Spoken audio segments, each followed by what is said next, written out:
following is a production of DallasCowboys.com and the Dallas Cowboys Football Club. How about them Cowboys? Yeah, go Cowboys! This is Mick Shots, streaming live on DallasCowboys.com and the official Dallas Cowboys app. Now, here are Bill Jones, Everson Walls, and Mickey Spagnola.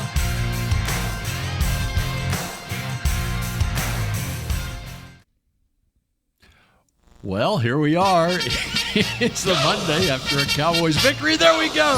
Dallas Cowboys. We're wearing that song out. Oh, yeah. Senior pros.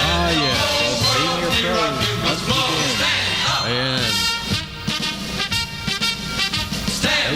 you know, the senior pros, they kind of played like a college team on Sunday. I felt like I was watching a Big 12 game with all the scoring that was going on. 7 touchdowns in one game, 49 points, the most scored in an NFL game this season. Oh, was it really? Uh-huh. Because I know at halftime it was the combined most points. No, in any the game, Cowboys' 49 points was the most scored by an NFL team in a single game this season. Well, what an offensive juggernaut. Surpassing the Seattle Seahawks, who got 48 in a 48-45 win over Detroit, a Big 12 game that was played last month. So, how about that? Well, for an offensive explosion, which is what Mickey Spagnola was calling for on Friday. Yes, absolutely, and it was about time. And my point being that at some point, some team's going to score 30 points on you, and you're going to need to score to win. None of this cozy defensive stuff and 1 touchdown or 2 touchdowns, and the field goal kicker's got to kick all these field goals. How about that? They won without a field goal. Uh-huh. Yep. First game they didn't kick a field goal, I believe, right? Probably so. I think so. I would think probably so. That was off the top of my head, and I didn't include that in my column for right now this afternoon. But, yeah, and so there it was. They gave up 29 points, and you had to score. Sometimes you got to score to win.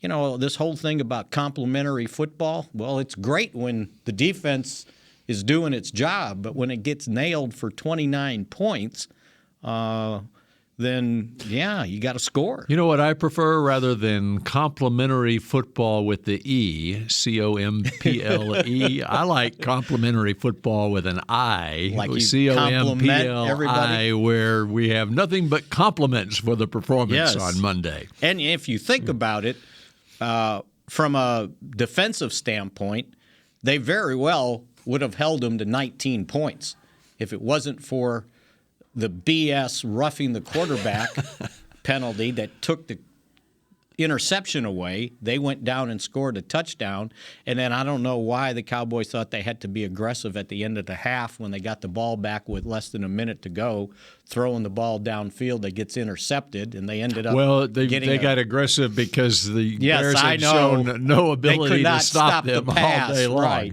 Yeah. And then that was a field goal, so that was 10 points. They kind of were gifted to the Bears. Otherwise, it's 49-19. Well, that's how it got to 49 at the end. Yes. Because had that not happened, then the final would have been like 39. They wouldn't have 19 to or something. push it, right? Yeah, that's right. But they still would have got the fumble return for a touchdown by Superman. It's amazing. I mean, week after week, that's 2 in a row. Well, and again on that one, it was Micah playing all the way through the whistle, which never came. Right. I mean, he's getting double teamed. He basically forces the quarterback out of the pocket, and so he is 15 yards upfield. But he hustles and is in position when a good thing happens. Leighton Vander Esch forces the fumble to recover the fumble. Right. And then has the presence of mind that, okay, Justin Fields just decided to show off his vertical rather than touch me. It was a standing broad jump. Good thing he was so athletic. He leaps right over him. Maybe he thought he was back in college, and you're down, right? Yep. And he leaps over not to get a roughing penalty or whatever. And Parsons stands up and goes, "Well, I don't think anybody touched me." But it just like the week before, he didn't give up on the play. Right. And so it comes on the heels of his conversation with Dan Quinn. He talked about using his superpower. Well, there it is again. His superpower comes into play when you think that the play is past him and he's got no involvement in the play. I mean, think about how far behind the line of scrimmage he started that, right, and how far the ball had gone, because the pass was at least 15, 20 yards, wasn't it? I've got it here somewhere. We can do the math on it. Well, it was a 36-yard return, and the line of scrimmage was the Chicago 19. 19. Yeah, so you're right. So so he was in the backfield. Right. That's right. Wow, I didn't even consider that. He was in the backfield getting double team blocked, and then the pass is completed, and it was a 3rd and 16 play. So they had to get to the 35-yard line, and sure enough, and so he was right. I remember him being right at the sticks where the fumble occurred. Right. And so the ball pops out at the 36-yard line, and that's where he ran literally 20 yards upfield to make that play. Run 36 yards back. On a play that seemingly was over as far as he was concerned. Did you hear what McCarthy had to say afterwards? And Dak? They both rolled their eyes and they go, okay. And McCarthy goes, now he's going to be at my office every day of the week saying I need to run the football. I guarantee you, I mean, if they had decided that they didn't want to bring up Quadri Allison, right?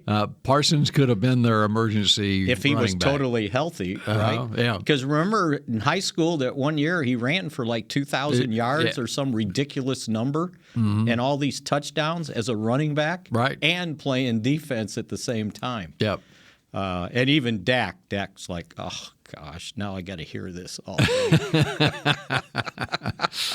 Well, it was a fun day, and there was so much that went on in that game, so much to talk about here. Yeah, and it sure makes it fun when the offense is at will, just maneuvering down the field. And I resurrected my quote from Jerry for my column on Friday, talking about all of what Dak adds to the team, that he's an additive when he comes back. And he said, and if we get that with the way the defense has been playing, we're going to be a mess out there, meaning, really good. It's kind of a Southern lingo for, outstanding. And he was exactly right, because that was a mess out there offensively, scoring 49 points. And I was thinking, well, when's the last time they scored that many points? I was like, well, they scored 51 against the Eagles to finish off last season. But they had the most points scored this year, 42 by the offense, 7 for the defense. They had the most yards gained this year by a lot, right? They had 6 touchdowns. That's half as many as they had in 7 games this year. So, yeah, the offense emerged. And third down was huge. 9 of 11 conversions, along with 3 of those scoring touchdowns, including Dak running for one. It was the first drive, right? He had the first touchdown. Yep. So, yeah, C.D. Lamb gets involved. And then, let's not bury the lead, Tony Pollard has a field day out there, although guess what? That's his second 14-carry, 131-yard performance in his career. And the other one? Was against the I looked it up, but I forgot. Giants? I don't know. Oh, I think that's who. It was maybe 2 years ago. Okay, because he only his high in carries, single game high in carries was 14 twice. And he ended up with 14. One of them in that was game. the other game that Zeke missed due to injury against right. San Francisco, a 41-31 Cowboys win late in the season, 2020. Can't remember exactly. Yeah, I think you're right. And I had it written down last week. I don't have it now. He had 14 carries in that game, but I don't remember the yardage. I'll have to look it up. And he had 6 receptions. So even going into this game on our pregame show, I said he'll get about 14 carries with 6 receptions. Well, I mean, that's incredible. He got less than the as far as the receptions go, but that's the load you want to give him. Now, one of the reasons he only got 14 carries is he takes one to the house 54 yards. Yeah. So other running backs, it would take five on a good day, would take 5 carries to go 54 yards. And on that touchdown run, it was like you were watching some sort of track meet because there were guys running with him, right? Mm-hmm. And he just kept pulling away and pulling away and pulling away. It kind of reminded me of a 100-meter run, and I remember covering the Olympics that one year. Florence Griffith Joyner. Florence Griffith Joyner, FloJo. The track coach said, normally when you're running 100 meters, when you get to about 80 or 90, you're slowing down. Mm-hmm. Nope, she was speeding up, and that's what he was doing, going 54 yards. He kept speeding up and left everybody behind. But again, 14 carries. Everybody's, he's got to have more. He's got to have more. 14 carries is just about right for him. Mm-hmm. For optimum production. It's the same principle at play with a rotation on your defensive line. Those guys are going to be more effective by rotating them in, and then if they were playing every single play. And it's a change of pace, right? It's a change of pace when Zeke's out there. He doesn't need to be out there carrying the ball 20, 25 times, and Zeke carries it 5 times. It's a great rotation, and you can't wait to see it come back again when Zeke gets back. And I think he would have a chance to get back for the Green Bay game. All right. So along those lines, we had a little birthday party at the house last night, and my daughters and sons-in-law, they're like, "See that Tony Pollard? See, they need to be playing Tony Pollard all the time." And I'm of the opinion, no, we got to love both of them. Right. I love what Zeke does. I love what Tony does. Both of them part of it. And I said to my daughter Jordan, I said, "So did you see Zeke on the sideline?" And now that's what a team player does. I mean, he was genuinely happy for what Tony Pollard was doing in that game. No, absolutely. He was the first one to greet him after the third. Was it the third, the 54-yarder touchdown run? He was the first one to greet him. And again, and they spelled him a little. Davis, in his rookie debut, touching the football, had 8 carries, and he caught the one pass that almost was a touchdown. He shows he's got a little something too. So I think the key thing with Pollard is you don't want to overexpose him and allow teams to sort of plan and kind of prepare for what he is. And I've always used this analogy. You get a second baseman that gets 250 at-bats during the season, and he bats 280. You give him 500 at-bats, and then he's batting 220. And so with him, this is just what you want to get out of him. He's a home run hitter. And when he hits that hole, it's rather amazing. So, yeah, what a great combination they'll have. And Mike McCarthy said it, I believe it was after the game. He goes, Zeke's our number 1 back, and Tony Pollard's a number 1 back too. And that's the way they're going to continue to look at it. And, boy, and I think we saw all this nonsense before. Well, what, Cooper Rush, we got to play like that. No, you got to play exactly the way they played in this game. And I know the Bears don't have a great defense, but did you see some of the passes Dak made over the middle? And a couple of them were in tight coverage, although a couple of them I thought they were playing against air. I don't know what the Bears were doing with those passes over the middle to CeeDee Lamb.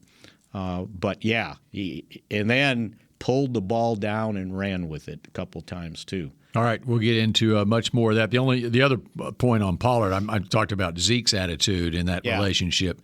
Pollard's attitude as well in that relationship. Exactly. It goes hand in hand where egos don't get in the way of what the whole team concept is all about. All right, we're just getting started on this edition of Mick Shots. We got much more to cover when we come back in a moment. The Medal of Honor is our country's highest military award for valor in combat. More than 40 million individuals have served in the armed forces since the Civil War. Fewer than 4,000 have received the Medal of Honor. The National Medal of Honor Museum will be a place to preserve these legacies and inspire America. It's being built right next door to the Dallas Cowboys in Texas. Help us honor our country's greatest heroes. Learn more and get involved at mohmuseum.org. We paid how much for those lessons? Shh, she's doing great. Oh, yeah, totally. Can you pass me a Pepsi Zero Sugar? Great job, honey! Oh, look at that. That's not the end. No way. Now it's time for the encore. You know what? You're right. 5 times? Not enough times. For everyone who traded in rock concerts for their kids' recitals, you've compromised enough. Pepsi Zero Sugar. That's what I like. Nobody protects you from mayhem like Allstate. You hear that? I'm a torrential downpour. Torrential? What's that even mean? It means you can't see out of your windshield. And if you have the wrong car insurance, you might have to make it rain to fix your bumper. So switch to Allstate, save money, and be better protected from mayhem, like me. Based on coverage and limits selected. Subject to terms, conditions, and availability. In most states, prices vary based on how you buy. Allstate Bar and Casualty Insurance Company and affiliates, Northbrook, Illinois. What do you call a group of grown men and women with their faces painted silver and blue who get together every week to share a 3-hour-long ritual of jumping, singing, and toasting Miller Lite in 10-gallon hats while yelling, "How about them Cowboys?" You call it Miller Time in Dallas. Here's to the Cowboys. Here's to the original light beer. It's Miller Time. Celebrate responsibly. 2021 Miller Brewing Company, Fort Worth, Texas. Back to Mick Shots. K-Post Roofing and Waterproofing, proud partner of the Dallas Cowboys. From corporate homes to your home. Have your roof checked by choice, not by chance. Call now. 214-225-4860, kpostcompany.com. All right, we continue on Mick Shots on a Victory Monday inside the SWBC podcast studio. Now, as far as the Cowboys' availability today, Mike McCarthy, the regular 3 o'clock press conference on the day after a game now. Yes, and then the coordinators will be thereafter. We already had a conference call with DeMarcus Lawrence, and we were awaiting Zach Martin. He was supposed to have an appearance. And then tomorrow we get the assistant coaches. Oh, okay. Not just the coordinators. All right. They have their own day, but we haven't talked to the assistant coaches probably since training camp? Training camp, I think. I think so. For an arranged thing, anyway. Right. Yeah. And then it's a bye week. Mm-hmm. All right, so more importantly, as far as the fans are concerned, not that they don't care about the coaches. Yes. But what is the players' schedule this week? I think today, kind of a review, and they do their little Monday run and lift, and I think they're done for the rest of the week. And they had to be done by Wednesday. I mean, Wednesday was the last time. For the CBA mandated. Yeah. They have to be done by Wednesday? They get off.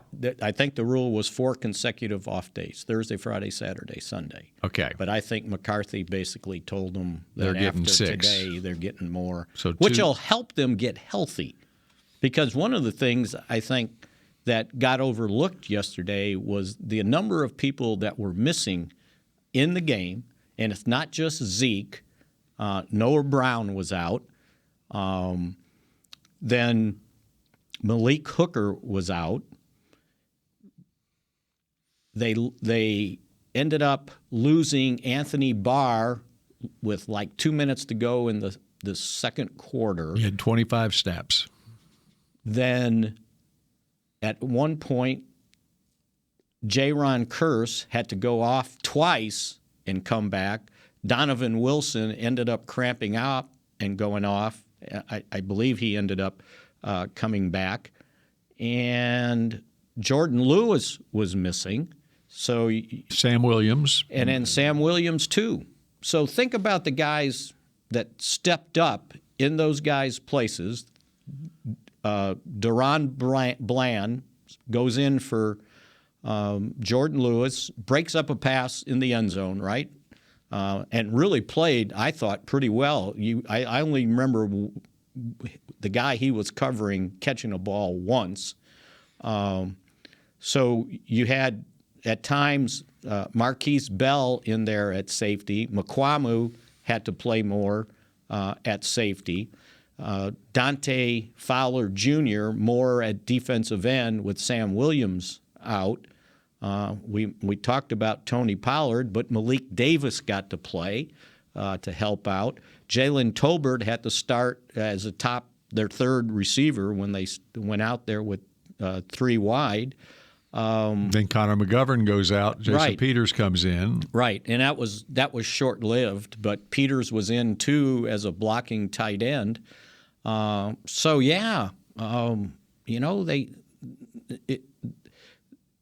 also, because of Forniak missing, they activated off the practice squad Dakota Shepley.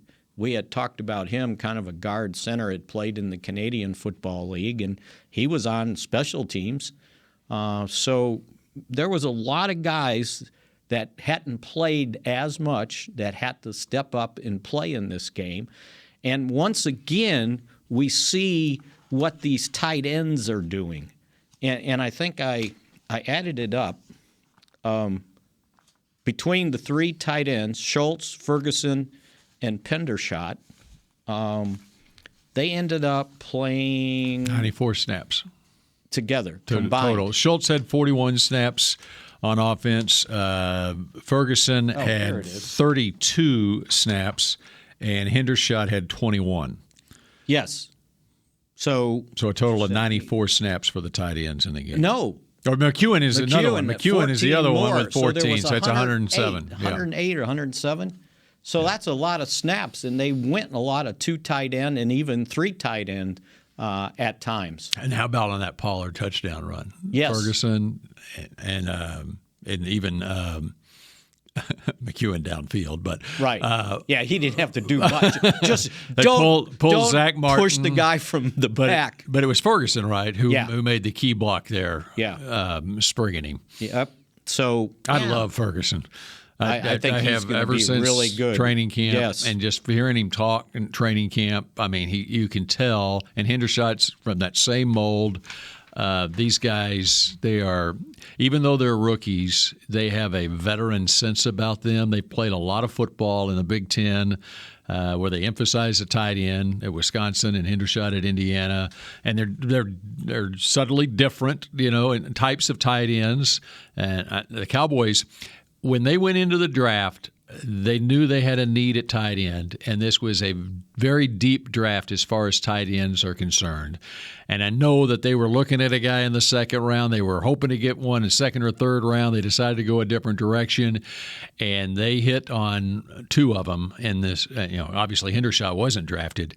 That is going to set them up nicely here the next few years. Did you hear what McCarthy called them last week? No. Frickin' frack. I hadn't heard that in ever, and I said, oh, that went over everybody's head. That's not. And along those lines, how about Schultz in his situation in his contract year, franchise player, and he sees it. I mean, he sees these other tight ends, and obviously a team needs more than one tight end to begin with. And the way that, as far as being a teammate, and obviously they really like the whole tight end group. They really like each other, and Would you like to describe the celebration, the touchdown celebration? I was going to ask you, do you think they were in some rodeo roping competition where you jump off the horse and rope the calf's legs together? That was pretty inventive. I don't know where that came from. Well, it came out on the practice field, or it's basically which one of them country that would know about that stuff. I haven't talked to him enough to know, but one guy's from Ferguson said little town in Indiana, and Ferguson said we play for the Cowboys. The idea was we're the Cowboys. We got to come up with something. They were roping something that shows that we're Cowboys. But going back to Schultz, so he playing through injury, he missed a game or two, and he's got 20 catches for 203 yards, 10.2 average. And that catch he made over the middle that was kind of high, he went up and got it. It was spectacular. And it just shows you the value of those tight ends. And he was using them almost like a long handoff, right, early in the game to shorten the third downs to use the tight end. And, it was very effective. So I didn't hear any complaints about play calling, right? You win, and it's like, oh, yeah, now Kellen Moore is looking for a head coaching job again. It's amazing, and we'll talk about maybe that more tomorrow as we go on during the week about all the perceptions that were out there that have just been destroyed with the Cowboys, winning 6 of their last 7 games. 6-2 record. And the other thing is with the bye week hitting right now, and you talk about the injuries that they are working through right now, I think for any team, this season is so long, this is the perfect time for a bye week. I mean, you're basically right smack in the middle of the season right here. And especially as far as the Cowboys are concerned, every year they're going to play a Thursday game on Thanksgiving. You go into the month of November, and you always have a bunch of games in a short amount of time. I think you could not – if you were going to handpick a week to – have the bye week, even before we knew how the first half of this season is going to play out, this would be the week that you would handpick. Yeah, this is where I want my bye week. We mentioned all the injuries that they and going to Green and even now Green Bay's 3-5, but the Vikings are 6-1 the week after that, and then you got the Giants on Thanksgiving.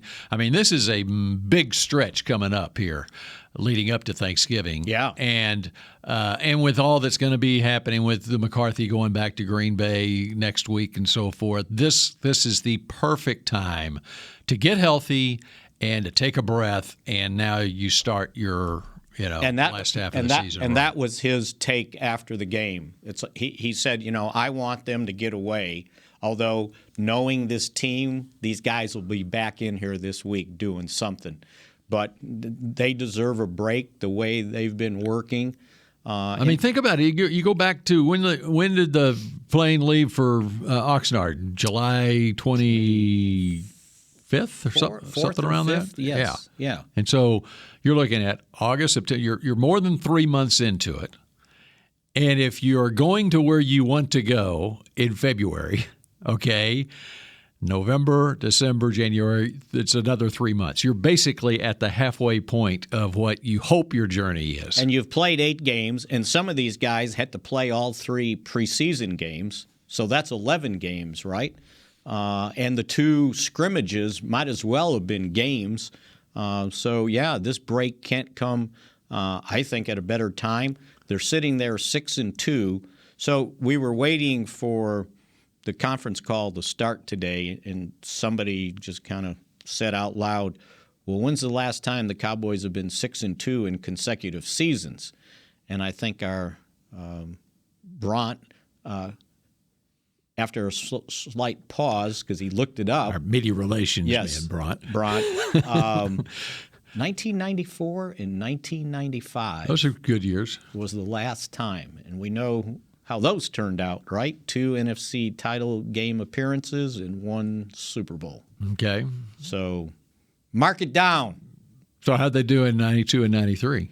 They won a lot straight. I'll look it up in the break, and we'll be back with more Mick Shots in just a moment. We paid how much for those lessons? Shh. She's doing great. Oh, yeah, totally. Can you pass me a Pepsi Zero Sugar? Great job, honey! Oh, look at that. That's not the end. No way. Now it's time for the encore. You know what? You're right. 5 times? Not enough times. For everyone who traded in rock concerts for their kids' recitals, you've compromised enough. Pepsi Zero Sugar. That's what I like. Nobody protects you from mayhem like Allstate. You hear that? I'm a torrential downpour. Torrential? What's that even mean? It means you can't see out of your windshield. And if you have the wrong car insurance, you might have to make it rain to fix your bumper.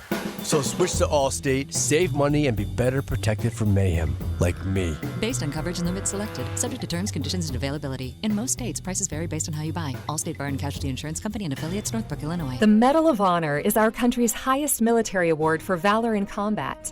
More than 40 million individuals have served in the armed forces since the Civil War. Fewer than 4,000 have received the Medal of Honor. The National Medal of Honor Museum will be a place to preserve these legacies and inspire America. It's being built right next door to the Dallas Cowboys in Texas. Help us honor our country's greatest heroes. Learn more and get involved at mohmuseum.org. The season is finally here. For months, we've been gearing up to win. Now it's time for the team that performs on any field, United Ag and Turf. With John Deere Zero Turns for mowing, compact tractors for loading, mini excavators for digging, Gator utility vehicles for hauling, implements for grading, hay tools for baling. United Ag and Turf, for winning. The official Ag and Turf equipment supplier of the Dallas Cowboys. Visit UnitedAgAndTurf.com for more. Back to Mick Shots. Miller Lite is proud to bring you QBBQ Fest Dallas. Come out to Miller Lighthouse at AT&T Stadium this weekend, November 4th through 6th, for some of the best barbecue in the country. Get your tickets today at ZeatGeek.com, the official ticketing provider of AT&T Stadium. I went back in the Super Bowl run in the 90s. The Cowboys, as we mentioned right before the break, the last time the Cowboys had a 6-2 record through 8 games was 1994-95. 1993, they were also 6-2. They started that year 7-2. Before their third loss. And then in 92, they actually started the year, they were 7-1 through 8 games. So that was a 4-year stretch from 92 through 95, the Super Bowl years, where the Cowboys started the season with at least a 6-2 record in the first half of the year.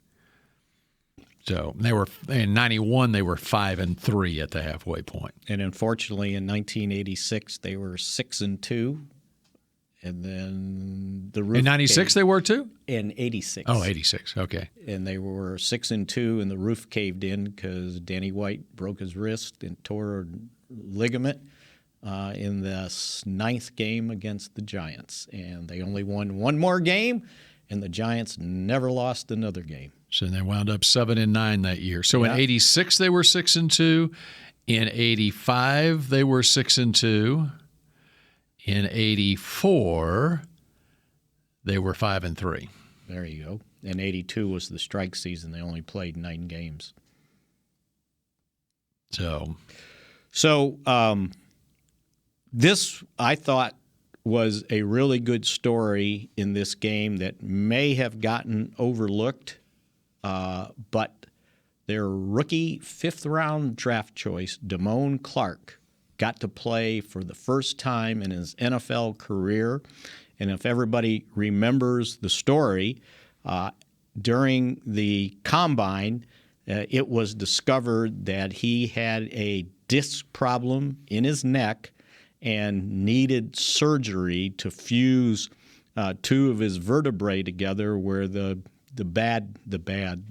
slip disc, whatever you want to call it, was. And he started the season on non-football injury. He didn't go through training camp. He could not practice with the team until a couple weeks ago when they activated him. And when he was supposed to just play on special teams this week. They put him on the 53-man roster this past week for the first time. And with 2 minutes to go in the game, Anthony Barr gets hurt, limps off with a strained hamstring. And Damone Clark tells me he said, I'm standing next to Coach Leon, meaning Leon Lett. And he said, all of a sudden I hear Coach George Edwards, the linebackers coach, screaming, Damone, Damone, Damone, you're in, let's go. And he said, it just dawned on me. He said, I didn't have time to think. I just ran out there.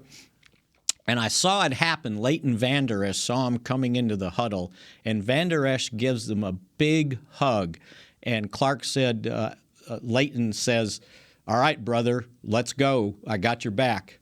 And this kid played, and he ended up playing 40 snaps in the game because he didn't think he was going to play one on defense. He was just going to play special teams. And he ends up with 6 tackles.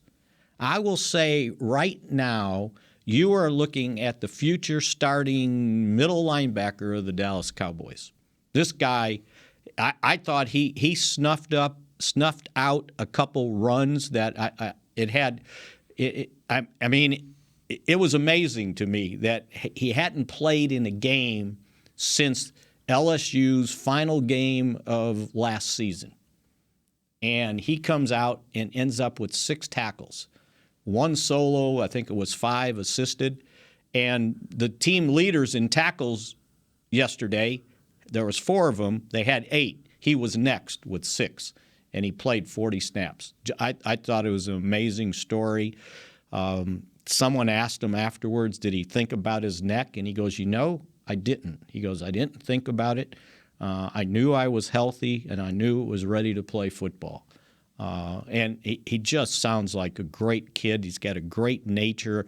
I think he Go Tigers. I don't know if, there we go. At LSU, I don't know if he was the captain, but he was the one. He wore number 18. He wore 18, right? And that says a lot about the character right, of a what they player. thought he was. Yeah. He's from Baton Rouge, stayed there, went to LSU. He's from New Orleans and moved to Baton Rouge because of Hurricane Katrina. The family moved to Hurricane Katrina. Went to Southern Lab High School, same high school that produced the great Marcus Spears. Right. And another C.D. Lamb story because C.D. was from, that's right. And he moved. They moved to Houston. So I just thought it was a really neat story for him to not only overcome the surgery, but to get a chance to play in the game when he wasn't expected and he was ready to go. And I think that says something about a guy like that. And as you're talking, I was looking back at some draft reports. Now, by the time, because it was detected at the combine, the draft grades on him from the so-called experts had him as a 4th through 6th round prospect because he wasn't going to be able to play his rookie year, right? Because of the that injury. Was the projection, yeah. And so I'm wondering, how was he graded before they learned that he wouldn't be able to play his first year?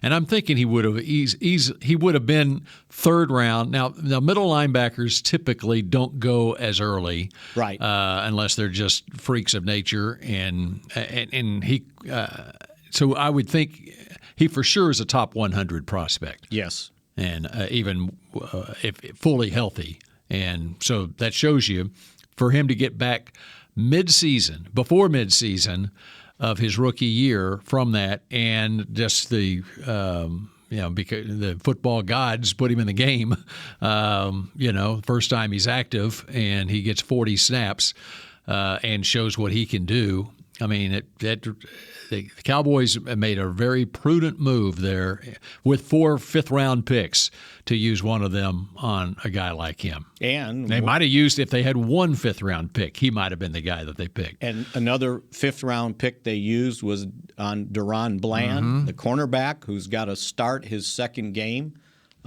in the nickel, which is not an easy position to play as a rookie, by the way. And you get something out of him. So.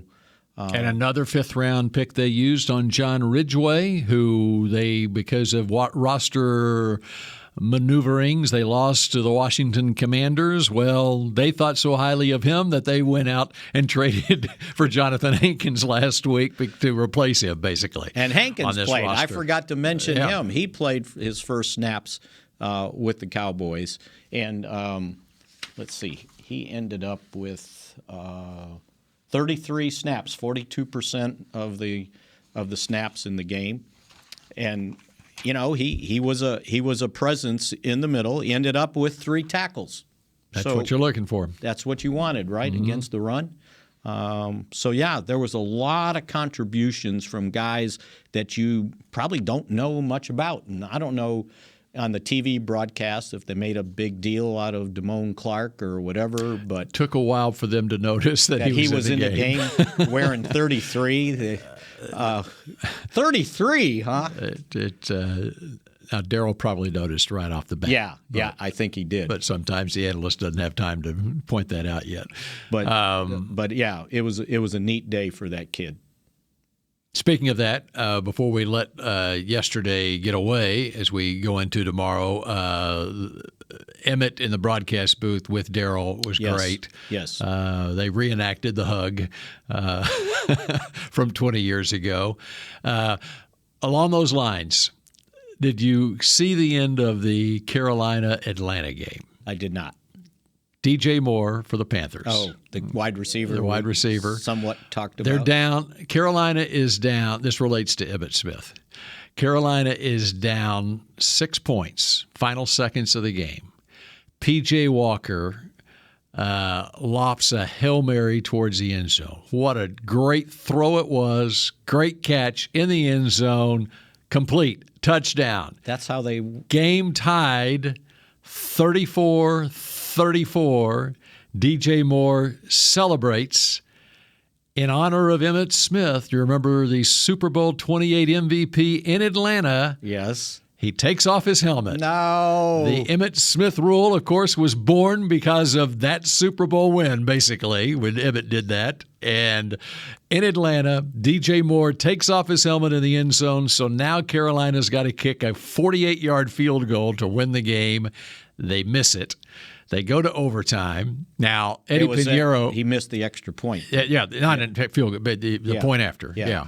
But it's a 48-yard point after and missed it. They go to overtime.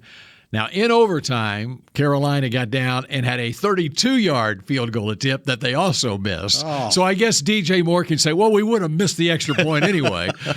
And then Atlanta winds up winning on a field goal 37-34. But I thought it was right after the Cowboy game ended, and that happens. And the first thing that I thought of, Atlanta, Emmitt rule, and this guy pulls that, and they lose the game. And that's typical Carolina. And speaking of Emmitt, this is how tone. What's the opposite of tone deaf? Tone conscious or whatever. Yeah. Dak Prescott's got a Emmitt Smith sweatshirt on. Emmitt Smith in his celebration on there in honor of the 20-year anniversary of him breaking. Now Darryl said on the broadcast that it was just happenstance that the Cowboys and Bears happened to be playing this weekend. That it wasn't something that the league. Although you may it if I was in the league office, I'd be taking you credit. Put that I scheduled. Put that I in the computer. Right? That we want Dallas and Chicago to play in Dallas that weekend. Yeah, but it was pretty amazing that. Well, number one, not that Emmitt was there, but that Dak had the wherewithal to get one of those sweatshirts and wear it. And I don't know if they sell them or if he had one made. He could have said, "Hey guys, whoever he's with, get me a sweatshirt to commemorate Emmitt Smith." So it's pretty cool. As a guy who grew up, you rooted for who? The Packers. But you lived in Chicago. I did. What do you think of the uniforms? I just can't stand it. I called them. It was like they were wearing creamsicles. Remember the creamsicle thing back in the day? And so this is funny. I told you last week my college roommate was a huge Bears fan. Yeah.